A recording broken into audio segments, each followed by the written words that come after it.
Lord have mercy. Ooh, it's 2026. Thought we'd have those robots helping me with these house chores by now. Ooh.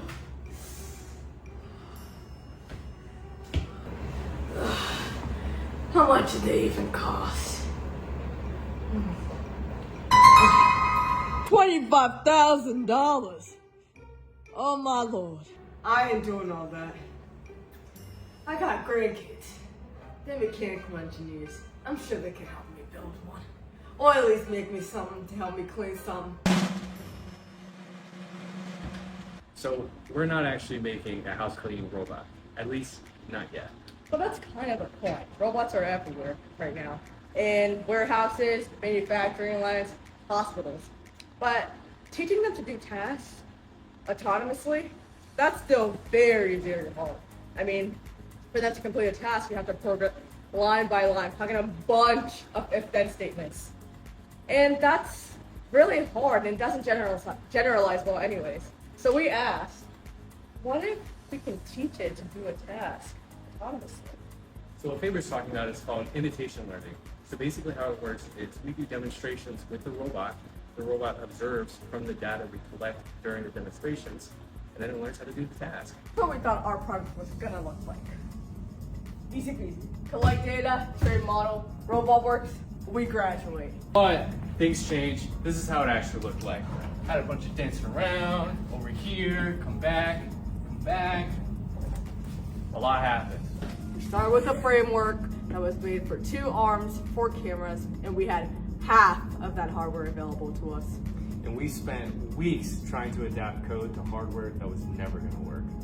Weeks. So we had limiting processing unit. We were running the entire data collection on Hunter's regular school laptop with a Lenovo 7X Pro, limited GPU.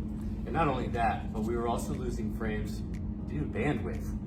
So a lot of problems. We eventually, after 4 months of working, we had to scrap the entire framework we built and pivot to a new pipeline. And after we did that, we took 400 demonstrations. 400 demonstrations. The thing about engineering is when you make mistakes, you don't give up.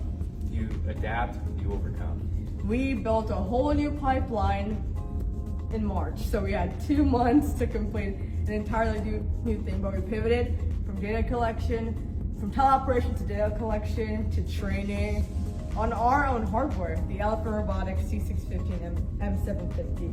And then we ended up training our ACT pipeline on 100,000 steps. My biggest takeaway was the gap between theory and hardware is massive.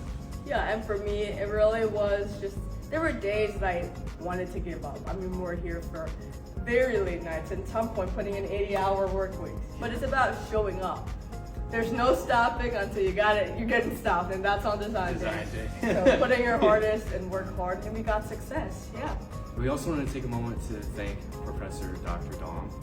He's been a great help for us on our project. He's always given us support in the way that we needed it.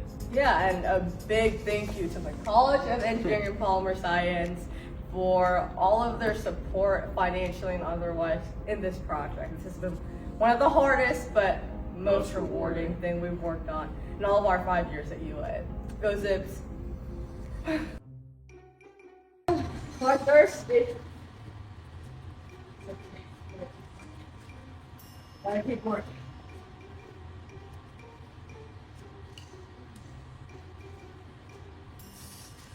The water sure looks pretty good right now.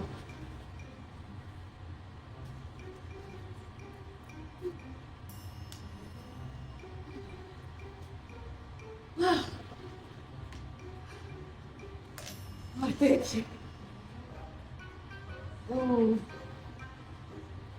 Thanks, robot. Sure got my back. That was good.